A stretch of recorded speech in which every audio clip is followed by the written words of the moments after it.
Welcome back. SGX Nifty 40 పాయింట్లకు పైగా లాభంతో ట్రేడ్ అవుతుంది. సో మార్కెట్స్ లో ఒక పాజిటివ్ ఓపెనింగ్ ను ఇవాళ ఎక్స్పెక్ట్ చేస్తున్నాము. ఖమ్మం నుంచి అశోక్ లైన్ లో ఉన్నారు. అశోక్ గారు చెప్పండి. అశోక్ గారు, నేను ఇప్పుడు మైనస్ వచ్చాను, అక్కడ బై చేశాను 85 లో బై చేశారు. ఓకే అండి. సెప్టెంబర్ రిజల్ట్ ఉన్నప్పుడు ఎట్లా ఉంటుంది? సెప్టెంబర్ ఆఖరికి రిజల్ట్ ప్రకటిస్తారని అంచనా ఉందండి మార్కెట్ లో. బట్ అది ఎంతవరకు వాస్తవ రూపం దాల్సిందో చెప్పలేము. ఇక్కడ ఉన్న పరిస్థితులు అయితే ఎప్పటికప్పుడు పోస్ట్ పోన్ చేసుకుంటూ పోతున్నారండి రిజల్ట్ ని అయితే. అంటే దీన్ని బట్టి కొంచెం రిజల్ట్ అంత ఎంకరేజింగ్ ఉండవు అనిపిస్తుంది. దీంతో పాటు టెక్ మహీంద్రా కూడా చూస్తే రీసెంట్ గా బాగా పడడం జరిగింది. సో ఇవన్నీ దృష్టిలో పెట్టుకుంటే మీరు స్టాక్ లో మీరు ఇన్ని రోజులు మార్కెట్ పెరుగుతూ ఎంతో ఆపర్చునిటీ కోల్పోయే అవకాశం ఉంది మీకు. కాబట్టి ఏంటంటే దీంట్లో మీరు ర్యాలీస్ లో ఎగ్జిట్ అయిపోయి వేరే బెటర్ స్టాక్ లో వెళ్ళిపోవడం మంచిది అనిపిస్తుంది. ఒకవేళ రిజల్ట్ బాగా వచ్చినా కూడా ఈ స్టాక్ మళ్ళీ రీసెంట్ గా ఉన్న 105 ఆ లెవెల్ కి వస్తుంది. అక్కడి నుంచి పెరిగే అవకాశం కూడా పెద్ద కనపడలేదు. కాబట్టి ఏంటంటే చాలా మంది ఇన్వెస్టర్స్ కూడా రీసెంట్ గా ఇన్వెస్ట్ చేసిన వాళ్ళందరూ కూడా ఇందులో స్టక్ అయిపోయినారు. వాళ్ళు ప్రతి ఈ స్టాక్ ఏమాత్రం పెరిగినా కూడా వాళ్ళు ఎగ్జిట్ కావడానికి ప్రయత్నం చేస్తారు. కాబట్టి మీరు సార్ ఎగ్జిట్ కావడం మంచిదండి. ఎందుకంటే ఆపర్చునిటీస్ అనేది ఇప్పుడున్న మార్కెట్ లో బాగా చాలా స్టాక్స్ బాగా పెరుగుతున్నాయి. అందుకని ఆపర్చునిటీ కోల్పోతారు కాబట్టి ఒకసారి ఎగ్జిట్ కమని సజెస్ట్ చేస్తానండి. ఓకే అండి. నెక్స్ట్ కాలర్ కుణాల్ వరంగల్ నుంచి లైన్ ఉన్నారు. కుణాల్ గారు good morning sir. Good morning sir 80 years నుంచి ఫస్ట్ లీడింగ్ ఫైనాన్స్ హోల్డ్ చేస్తున్నా సార్. ఇప్పుడు 72 ప్రైస్ ఉన్నా సార్. హోల్డ్ చేయాలి లేకపోతే ఎగ్జిట్ కావాలా సార్? మీ ప్రైస్ ఎంత అండి? మీ యావరేజ్ ప్రైస్ ఎంత? 5 rupees. ఎంతలో బై చేశారండి? 8 years అయిపోతుంది. 8 years బ్యాక్ బై చేశారు. ఎంతలో బై చేశారో కూడా గుర్తులేదు ఆయనకు. ఓకే, ఎటువంటి సలహా ఇస్తారు? ఫస్ట్ లీజింగ్ చూస్తే టెక్నికల్ గా బాగానే ఉందండి. ఇన్ఫాక్ట్ లాస్ట్ మంత్ కూడా చూస్తే బాగా బ్రేక్అవుట్ రావడం జరిగింది. 45 రూపీస్ నుంచి 85 రూపీస్ వరకు ఆల్మోస్ట్ డబుల్ అయింది. ఇక ఫండమెంటల్ గా చూస్తే కూడా పాజిటివ్ గా ఉందండి. లాస్ట్ 5 years గా స్టడీ పెర్ఫార్మెన్స్ ఉంది. డెఫినెట్ గా ఈ లాస్ట్ 10 days 15 days గా చూస్తే కనుక ఫైనాన్షియల్ సర్వీసెస్ కంపెనీస్ అన్నిటికీ కూడా కొంచెం పాజిటివ్ గానే సెంటిమెంట్ ఉంది. నా ఉద్దేశంలో మీరు హోల్డ్ చేయండి. కాకపోతే 68 కింద కనుక 2-3 సార్లు క్లోజ్ అవుతేనే షార్ట్ టర్మ్ వీక్నెస్, లేదంటే నెక్స్ట్ టార్గెట్ 82 దగ్గర నిలబడకపోతే అక్కడ మీరు కాస్త షార్ట్ టర్మ్ ఎగ్జిట్ అవ్వచ్చు.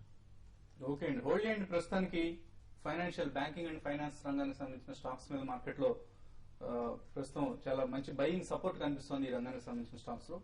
ఫస్ట్ లీజింగ్ ఫైనాన్స్ మీరు హోల్డ్ చేయండి. విజయ్ కుమార్ ముంబై నుంచి లైన్ ఉన్నారు. విజయ్ గారు చెప్పండి. విజయ్ గారు నేను విజయ్ కుమార్ అండి మాట్లాడేది. చెప్పండి విజయ్ గారు. యాక్చువల్ గా నేను క్రేన్ సాఫ్ట్వేర్ అని ఒక స్టాక్ కొన్నానండి ఎన్ఎస్సీ లో. ఓకే అండి. అది 46 లో కొన్నానండి. రేపు నిన్నేమో న్యూస్ వచ్చింది అది డీలిస్ట్ అవుతుందని. డీలిస్ట్ అయ్యే అవకాశాలు ఉన్నాయంటున్నారండి. అవును, హలో, ఛాన్సెస్ ఉన్నాయండి. డీలిస్ట్ చేసే ఛాన్సెస్ ఉన్నాయంటున్నారు. న్యూస్ వచ్చేసిందండి, NSE.com లో వచ్చేసింది. దాన్ని ఏం చేయాలండి? అంటే ఇంకా ప్రస్తుతానికి చేయగలిగిందే లేదండి. దాన్ని మీరు ఏదైనా అయినా వచ్చిన రేట్ కి అమ్ముకుని బయటపడడం తప్ప అంతకుమించి చేయగలిగిందే ఉండదు. అయితే కంపెనీ ఒకటే డీలిస్ట్ అయితే మళ్ళీ ఇప్పుడు కంపెనీ నిజంగా మంచి కంపెనీస్ అయితే మళ్ళీ రీలిస్ట్ చేస్తారండి. వాళ్ళు రిలీజ్ చేసినప్పుడు మీకు అంటే ఇన్వెస్టర్స్ ని దృష్టిలో పెట్టుకుని చాలా వరకు ఏంటంటే రిలీజ్ చేస్తారు. చేసినప్పుడు ఏంటంటే మీకు అది మళ్ళీ ప్రైస్ ఎంత ఉంటుంది అనేది చెప్పడం చాలా కష్టం అనమాట. ఒకవేళ వీళ్ళు కొంతమంది ఇప్పుడు ఎస్ఆర్ స్టీల్ అనుకోండి. ఎస్ఆర్ స్టీల్ 2007 లో రిలీజ్ చేశారు. ఇంతవరకు దాని నుంచి న్యూసే లేదు. దాంట్లో ఇన్వెస్టర్స్ అందరూ కూడా లాస్ట్ 3 ఏళ్ల నుంచి స్టక్ అయిపోయినారు అనమాట. అటు క్యాపిటల్ పోతుంది, తర్వాత ఈవెన్ స్టాక్ మార్కెట్ కూడా అక్కడ నుంచి బాగా రికవర్ అయింది. సో ఇప్పుడు దీని పరిస్థితి కూడా అంతేనండి. అంటే వీళ్ళు మేనేజ్మెంట్ చాలా మంచి మేనేజ్మెంట్ అని చెప్పాలి. అయితే మీరు ఇప్పుడున్న పరిస్థితుల్లో మీరు చాలా లాస్ లో ఉన్నారు కాబట్టి 42 లో అంటే ఈ మధ్య కాలంలో హైలో తీసుకున్నారు. మీరు డిసిషన్ మీరే తీసుకోవాలండి. స్టాక్ అయితే ఎప్పుడు రిలీజ్ చేస్తారనే విషయం మనకు తెలియదు. కాబట్టి ఇప్పుడు ఎగ్జిట్ అయిపోతే ఇప్పుడు ఉన్న డబ్బులు ఎంతో కొంత మిగులుతాయి. లేదంటే మాత్రం మీరు చాలా టైం వెయిట్ చేయాల్సి ఉంటుందండి. పద్మజ వైజాగ్ నుంచి లైన్ ఉన్నారు. పద్మజ గారు హలో, గుడ్ మార్నింగ్ అండి. Good morning. మేము ఆలయం తీసుకున్నాం 6 months బ్యాక్. ఏ రేట్ లో? అది పొజిషన్ ఇప్పుడు అలాగే డౌన్ అయిపోతుంది కదండి. అసలు హోల్డ్ చేయమంటారు, మళ్ళీ కొత్త బై చేయమంటారు? ఏ ప్రైస్ లో బై చేశారండి? 1050 అండి. 1050. సో షార్ట్ టర్మ్ టార్గెట్ కూడా in fact most of the broking houses ఇచ్చిన టార్గెట్ కూడా 1050 అని కనిపిస్తుంది. అవునండి.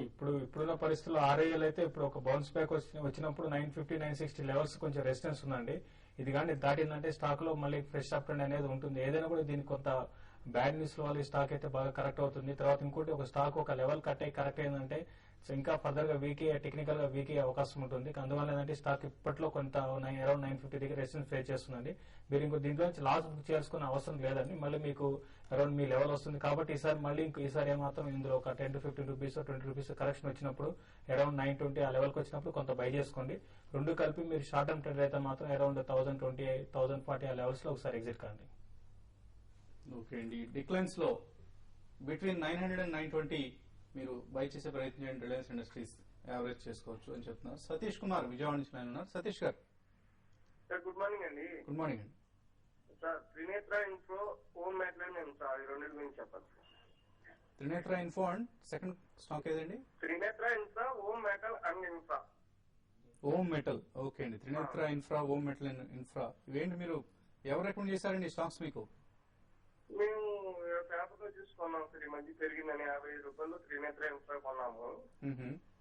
రోజు వాల్యూమ్ బాగా మార్నింగ్ సెషన్ తక్కువ అవుతుంది, ఈవినింగ్ క్లోజింగ్ టైంకి 6 లక్షల వరకు జరుగుతున్నాయి. దాన్ని హోల్డ్ చేయొచ్చు లేకపోతే ఎగ్జిట్ అవ్వచ్చు అని చెప్పేసి చెప్పారు.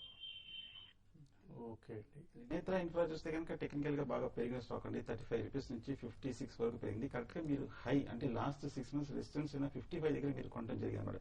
సో అయినా కూడా పర్వాలేదు, ఎందుకంటే టెక్నికల్ గా బులిష్ గానే ఉంది, అలాగే మార్కెట్ కూడా పాజిటివ్ గా ఉంది కాబట్టి హోల్డ్ చేయండి. కాకపోతే 40 కింద క్లోజ్ అవుతాయి మటుకు నా ఉద్దేశంలో ఒక షార్ట్ టర్మ్ కరెక్షన్ ఉంది. అలాగే హోమ్ మెటల్ ఇన్ఫ్రా మటుకు చూస్తే చాలా బులిష్ గా ఉంది, అసలు ఏమాత్రం కరెక్షన్ అనేది మనం చూడలేదు. 25 రూపీస్ నుంచి 50 రూపీస్ దగ్గర చాలా స్ట్రాంగ్ గా ఉంది. ఇన్ఫాక్ట్ నిన్న కూడా 50 రూపీస్ దగ్గర బ్రేక్అవుట్ కూడా రావడం జరిగింది. మీరు హోల్డ్ చేయండి, కానీ కంటిన్యూస్ గా 50 కింద కనుక 2-3 సార్లు క్లోజ్ అవుతుంది మీరు షార్ట్ టర్మ్ ఎగ్జిట్ ఎక్స్పెక్ట్ చేయొచ్చు. లేదంటే కనుక పాజిటివ్ గా ఉంది, 2 హోల్డ్ చేయొచ్చు. Okay, next call Srinivas Reddy Hyderabad నుంచి లైన్ ఉన్నారు. శ్రీనివాస్ రెడ్డి గారు. హలో సార్, నమస్కారం సార్. నమస్తే అండి. సార్ బజాజ్ హిందుస్థాన్ హోల్డ్ చేస్తా ఉన్నానండి 200 షేర్స్ 250 ప్రైస్ లో తీసుకున్నాను. దాదాపు 1 year వస్తుంది. ఓకే, అంటే ఉంచమంటారా ఎగ్జిట్ చేయమంటారా? చాలా తగ్గిపోయింది కదా ప్రైస్. అంటే ఇది సైక్లికల్ ఇండస్ట్రీ అండి, షుగర్ ఇండస్ట్రీ. మీరు ఇలా 1 year 2 years హోల్డ్ చేస్తే కష్టం అండి. ఎప్పటికప్పుడు సైకిల్ కి అనుగుణంగా మన ఎగ్జిట్స్ ఎంట్రీస్ ఉంటే you can make maximum profit out of this kind of investments. Bajaj Hindustan sugar కి చెందిన స్టాక్ అంతా కూడా ఏంటంటే గవర్నమెంట్ తీసుకునే డెసిషన్లు, తర్వాత గ్లోబల్ షుగర్ ప్రైసెస్ మీద, తర్వాత మనకి లోకల్ గా చూస్తే లాస్ట్ ఒక 6 months బ్యాక్ ఉన్న ప్రైస్ కి ఇప్పుడు బాగా తగ్గిపోయినాయి. దానివల్ల ఏంటంటే మార్జిన్స్ అనేది పడిపోతాయి అనమాట. దీనివల్ల స్టాక్స్ అన్ని కూడా నాట్ ఓన్లీ బజాజ్ హిందుస్థాన్ అండి, ఆల్మోస్ట్ అన్ని స్టాక్స్ కూడా హై నుంచి సగానికి సగం పడిపోయాయి. అయితే ఫండమెంటల్ గా మంచి కంపెనీ అని చెప్పాలి. కాబట్టి ఏంటంటే మీరు ఈసారి డిక్లైన్స్ లో మీరు దీన్ని బై చేయండి. బై చేసి మళ్ళీ అరౌండ్ నెక్స్ట్ జనవరి ఫిబ్రవరి ఆ టయానికి కొంచెం స్టాక్ కొంచెం పెరిగే అవకాశం ఉంది. అరౌండ్ 150-160 వరకు పెరిగే అవకాశం ఉంది. కాబట్టి ఇప్పుడున్న పరిస్థితుల్లో స్టాక్ అయితే డౌన్ సైడ్ పెద్దగా లేదండి. కాబట్టి మీరు దీన్ని బయింగ్ ఆపర్చునిటీగా తీసుకొని 2 యావరేజ్ ప్రైస్ 150-160 లెవెల్స్ లో ఒకసారి ఎగ్జిట్ కండి. నెక్స్ట్ 1 year షుగర్ స్టాక్స్ పెద్దగా పెరిగే అవకాశం లేదు. అయితే ఇప్పుడున్న పరిస్థితుల్లో నెక్స్ట్ 6 నెలలు మాత్రం కొంచెం పెరిగే అవకాశం ఉంది. అలాగే ఇంకొక పాయింట్ అంటే రేపు September 7th ఇంపార్టెంట్ మీటింగ్ ఉందండి. బజాజ్ షుగర్స్ తోటి కొంచెం అమాల్గమేషన్ స్కీమ్ కూడా అప్రూవ్ అయింది. సో అది కూడా మీరు చూడమంటున్నాం. ఓకే అండి, వెంకటేశ్వర్లు నంద్యాల నుంచి లైన్ ఉన్నారు. వెంకటేశ్వర్ గారు చెప్పండి. వెంకటేశ్వర్ గారు మీ సందేహం అడగండి. రాణే హోల్డింగ్స్ అంటే ఈ రోజు కోసం ఇంట్రాడే కోసం అడుగుతున్నారా మీరు? షార్ట్ టర్మ్ కోసం అడుగుతున్నారు. షార్ట్ టర్మ్ అంటే ఎంత అండి మీ పర్స్పెక్టివ్? 5 months. ఓకే అండి, 2 quarters కూడా సరిగా పూర్తిగా వెయిట్ చేయట్లేదు 5 months కోసం.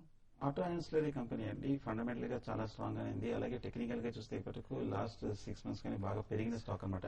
సో నిన్న కూడా కొంచెం పాజిటివ్ గానే ఉంది. నా ఉద్దేశంలో మీరు షార్ట్ టర్మ్ అయితే మీరు అట్లీస్ట్ 1 or 2 months మీరు డెఫినెట్ గా హోల్డ్ చేయొచ్చు. 255 పైన కనుక క్లోజ్ అవుతే మటుకు షార్ట్ టర్మ్ ఎక్స్పెక్ట్ చేయండి, హోల్డ్ చేయొచ్చు మీరు. ఓకే అండి, సో ఫైనల్ గా ట్రేడర్స్ కి ఎటువంటి సలహా ఇస్తున్నారు ఇవ్వండి? ఈ రోజు మార్కెట్ అయితే ఒక 30 to 35 points Nifty gap up open అవుతుంది. ఫస్ట్ హాఫ్ అంతా కూడా మార్కెట్ కొంచెం స్టడీగా ఉండే అవకాశం ఉంది. అయితే కొంచెం సెకండ్ హాఫ్ లో మాత్రం కొంత మార్కెట్ లో హైయర్ లెవెల్ సెల్లింగ్ 5520 దగ్గర నిఫ్టీ కొంత సెల్లింగ్ వచ్చే అవకాశం ఉంది. అయితే ఫస్ట్ హాఫ్ లో మాత్రం సేల్ ఒకటి బై చేయమని సజెస్ట్ చేస్తాను. 188 అబోవ్ ఉంటే స్టాక్ ని బై చేయమని సజెస్ట్ చేస్తాను.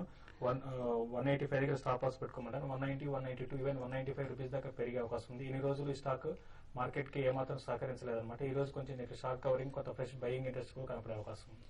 అలాగే జిందాల్ స్టీల్ చూస్తే టెక్నికల్ గా 700 రూపీస్ పైన కనుక దాటిందంటే కనుక జస్ట్ 2 రూపీస్ దాటిందంటే బై అవుతుంది. క్లోజింగ్ స్ట్రాంగ్ ఉందంటే మీరు పొజిషన్ కూడా కన్వర్ట్ చేయొచ్చు. ఓకే అండి, అమర్నాథ్ శాస్త్రి గారు నిఫ్టీని సెల్ చేయమంటున్నారు 5520 సమీపంలో. స్టాప్ లాస్ 5540, టార్గెట్ 5480 అంటున్నారు.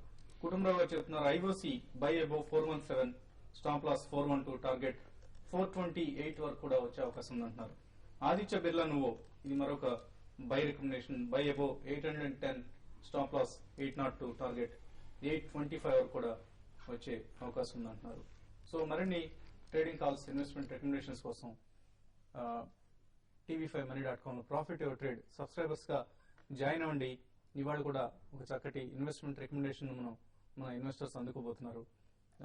అనలిస్ట్ డి ప్రసాద్ గారు ఇచ్చిన రికమెండేషన్. అలాగే ఈ నెట్ బ్యాంకింగ్ లేదా డెబిట్ కార్డ్, క్రెడిట్ కార్డ్స్ వాడి మీ సబ్స్క్రిప్షన్ పొందొచ్చు. ఒకవేళ ఏదైనా డిఫికల్టీ ఉంటే చెక్ లేదా డిడి రూపంలో కూడా సభ్యత్వానికి అప్లై చేసుకోవచ్చు. సో tv5money.com లో మరొక 10 నిమిషాల్లో ఇన్వెస్టర్ల ఈమెయిల్ సందేహాలకు సమాధానాలు ఇవ్వడంతో పాటు మార్కెట్ ఓపెనింగ్ పై ఎనాలిసిస్ ఉంటుంది. So don't miss out. Watch tv5money.com.